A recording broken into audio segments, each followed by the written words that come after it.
Welcome to our channel. Today we how to update your Webflow project changes in publishing, quick tutorial step by step clearly. To begin, log in to your Webflow account.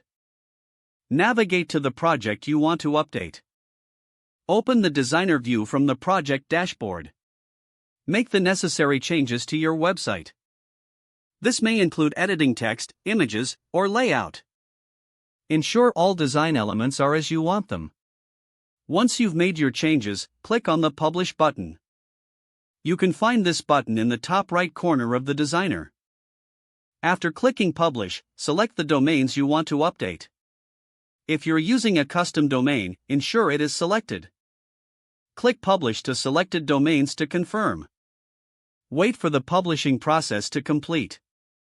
Once it's done, a notification will appear confirming the publication.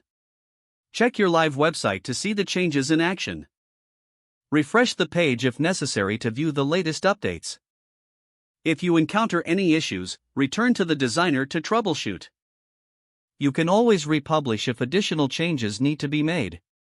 Remember to save your work frequently to avoid losing any changes. If the page does not load, refresh the browser or try again in a private or incognito window. Make sure you are using the correct email address, then retype it carefully to avoid small typos. If your password is not accepted, use the reset option and create a new strong password you can remember. Check your spam folder for verification or security emails, then complete any requested confirmation steps.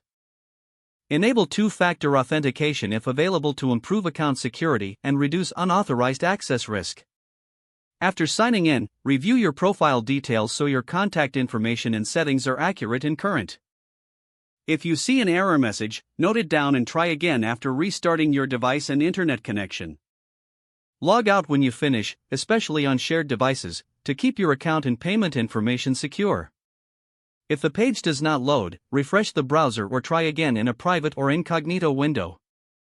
Make sure you are using the correct email address, then retype it carefully to avoid small typos. Don't forget to like this video and subscribe to our channel for more step-by-step tech guides.